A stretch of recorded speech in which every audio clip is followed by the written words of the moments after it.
Good afternoon, everyone, and welcome to Mountain Harmony Gardening. I'm Kristen, and today we're going to be talking about the successes and failures in my garden.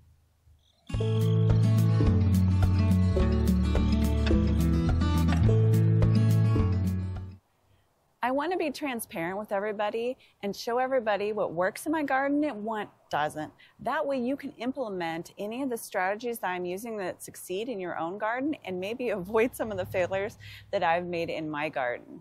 The first success that I want to talk about is the new pumpkin trellis.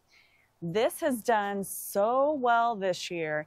It is wonderful. I have gotten more pumpkins and more spaghetti squash out of this trellis than I ever have before, and they are growing so well. It's getting towards the end of the season, so we're getting a little bit of powdery mildew, but I just cut those leaves off and the pumpkins just keep growing. This raised garden bed this year has definitely given me issues. We just reset it and it's doing really well. So you can see that we have some radishes and some beets coming up, and that was from our video last week. So this is doing well now, but during the whole entire summer, it really didn't do much. You can see that I have a few beets left over and one carrot, and I got a few tiny rutabagas out of this. So I am definitely going to do something different this next year because this was not a success. And if we move on over here to the pepper bed,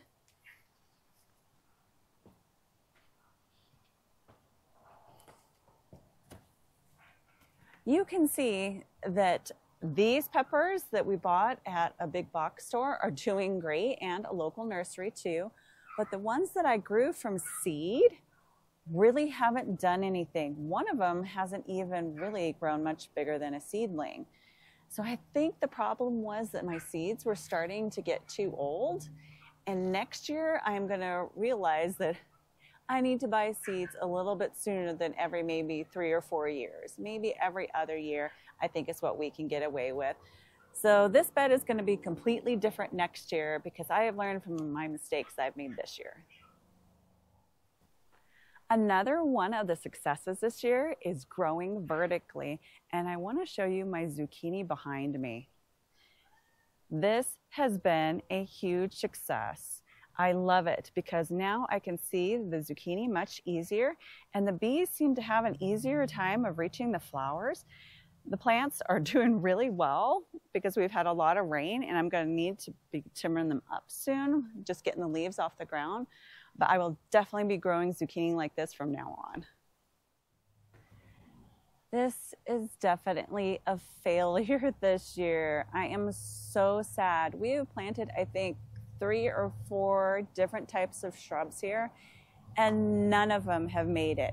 We planted this barberry in the spring, and I was really hoping it would do well because it did look pretty good for a while, but the leaves are getting eaten by the root weevils. I don't understand the difference between my red barberry and this green barberry, but the root weevils absolutely love it. I'm going to leave it until spring just in case it comes back.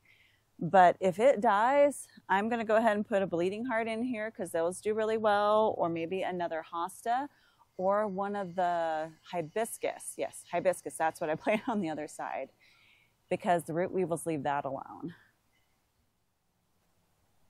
This is the hibiscus that I was talking about, and we took out our forsythia because it just wasn't going to make it. The leaves were almost all gone. The stems were hollow. It wasn't growing. So we planted this hibiscus, and look at this. It has done fantastic. So this is a success. The long bed over by the shed looks like it's doing really well, and you would probably call it a success, but I'm a little bit disappointed with it this year because everything that I planted underneath did not sprout. And I think it's because the collard greens took over. So next year, I think I'm going to reset this whole entire bed. The only thing that I'm going to leave is my perennialized kale, but the collard greens are going to go, and we're going to start everything from scratch next year. And I'm even thinking about putting some peas in this garden because it's more shade, and I think they'd like it.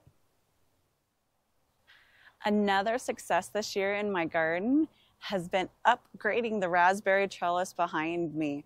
I love that we put in some more wire and another level. Actually, we replaced the twine that was here, and this works way, way better.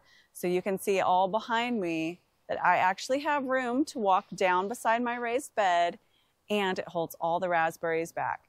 Next, I'm going to show you the other successful raspberry trellis that we have in the yard. This is the other raspberry trellis that is doing fantastic. It looks great, and also it is holding in the raspberries just fine, and it's easy to use. They fall out like that, and they're easy to get up to the next level. I am very happy with this area of the garden. I'm going to take you into the next area, but I want to show you the plethora of spiders that we have in our honeysuckle. Every time I find one, they keep getting larger, and I am going to duck like way down because there is a really, really big one that we just found. Yeah, this is starting to get really creepy. It feels like Halloween. Donnie's going in first. Ducking way down. Okay, I'm coming in last. All right, okay. So the next area, okay, we've got one in this tree too, so I'm keeping my distance. I don't like spiders. All right, so this area here I've talked about before is the Japanese garden. And we're just going to take this completely out. I've lost 2 hostas. My gladiolas haven't flowered. My lucifer plant is already dying back. It didn't flower. The iris didn't flower. And my poor little decorative grass, that's pathetic. No, we're not going to do this. So what we're going to do is we're going to put in a pond next year, because there used to be a sidewalk here that didn't quite go all the way through the Japanese garden. Don't back up into that spider, honey. You're getting close. Sorry, had to tell him. I don't want him to back into that. That's huge. Anyways, there was a sidewalk that went through here, and we took it out. But this is where we found the like 5 pounds of nails or screws, and we have to take this all completely out. No matter how many times I've replaced the soil, it's not working. So we're going to go ahead and put in a pond. I want to end on a good note and talk about our largest success this year, and it has been our melon bed. Normally, I'd only get a couple of plants to live. Almost every single one of the melon plants lived this year, and that's because we completely dug this over because the soil was getting really hard, and we put in all new compost, and we have so many melons. One of the kajaris I can see from here is already starting to turn orange, and we're getting our pumpkins, and it's hard to see with so many leaves that we have, but there are a lot of melon plants in here, and I love that this finally is a huge success, and all of the pockets over here are doing really well. I am very happy with this area of the garden. So thanks for watching, everyone. I hope this inspired you to, embrace your successes and your failures. You can learn from both. And that's what gardening is all about, and it makes it fun. So don't forget to like, subscribe, share, and comment, because when we get up to 500 subscribers, we're going to have that giveaway. Happy gardening, everyone.